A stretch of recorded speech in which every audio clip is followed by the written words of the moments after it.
Éric Scholl qui nous rejoint sur cette scène pour Place de la Santé Europe. Éric, directeur de la rédaction de Courrier International, qui va nous faire une sorte de revue de presse européenne. Bonjour Éric, bienvenue à vous. Alors dites-nous, on est à 6 semaines à peu près des élections européennes.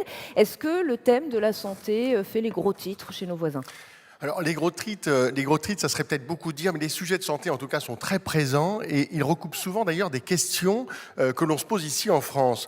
Par exemple, le 8 mars, il s'est passé un événement qui a fait la une des journaux finlandais et pour cause, le gouvernement a démissionné. Ce qui a provoqué cette crise politique, quelques semaines avant les élections législatives, c'est l'échec devant le Parlement de la réforme de santé voulue par ce gouvernement.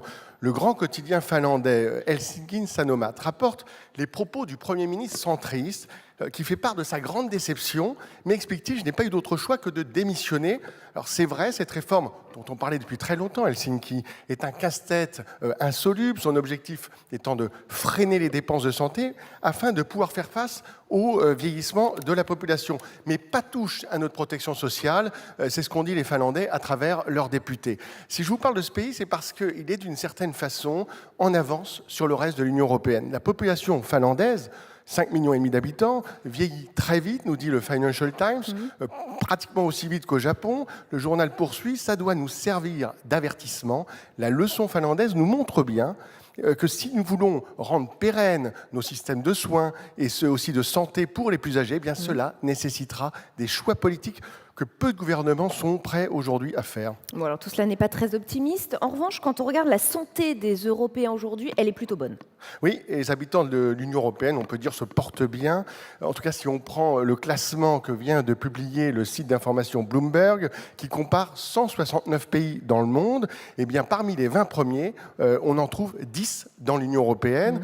Et le champion 2019, c'est une fois encore un pays du sud de l'Europe. C'est peut-être à cause du gazpacho ou la paella, mais l'Espagne dépasse l'Italie, commente Bloomberg.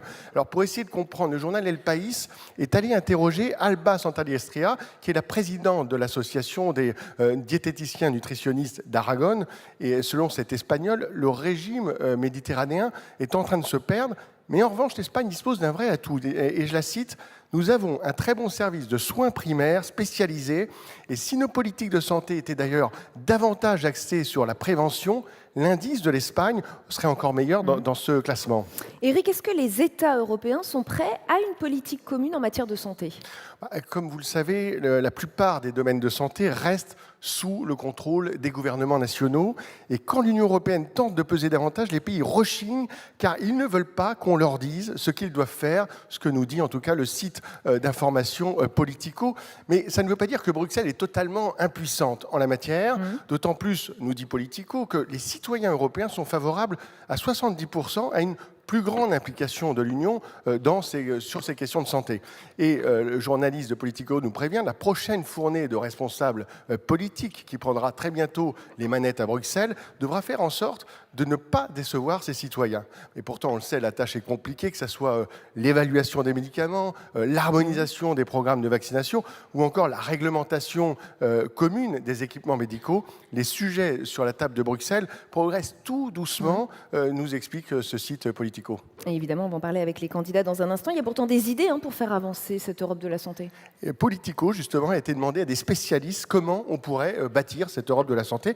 Et alors, parmi les propositions, j'en ai retenu deux. L'Autrichien Clemens Martin suggère que face à la menace grandissante des superbactéries qui posent un vrai défi à la médecine moderne et qui risque d'ailleurs de coûter très cher, l'Union européenne prenne des initiatives en la matière, en concertation évidemment avec d'un côté les laboratoires pharmaceutiques et de l'autre des gouvernements. Autre proposition, elle nous vient d'Amsterdam et elle est relayée par Politico. Le directeur de la Fondation pour l'accès aux médicaments suggère que face au prix élevé des médicaments, l'Union européenne instaure un système d'achat groupé. C'est un modèle qui existe déjà aujourd'hui en Amérique du Sud et qui permettrait de réduire les coûts. C'est en tout cas ce que nous dit ce Néerlandais. Éric, une toute dernière question. Dans le socle de l'Union européenne sont gravées les valeurs de la démocratie. Est-ce qu'on peut faire un lien entre démocratie et santé? Je vais vous dire, Rebecca, ce lien il est même établi par une étude très récente qui vient d'être publiée dans la revue scientifique The Lancet. La démocratie est bonne pour la santé et pour le cœur. C'est ainsi que résume le Guardian, le journal britannique Le Guardian, qui a décortiqué cette étude. Principal enseignement, l'espérance de vie s'accroît plus vite dans les pays qui ont opté pour la démocratie depuis 1970. Et le Guardian précise, ce n'est pas simplement parce que les démocraties tendent à être plus riches, l'effet démocratie est largement plus important que l'effet PIB. Alors si on prend l'Espagne, eh bien l'Espagne, démocratique en 1977, elle entre dans la communauté européenne en 1986 et aujourd'hui elle est à la tête de l'Union européenne pour l'espérance de vie à la naissance, j'ai envie de dire CQFD.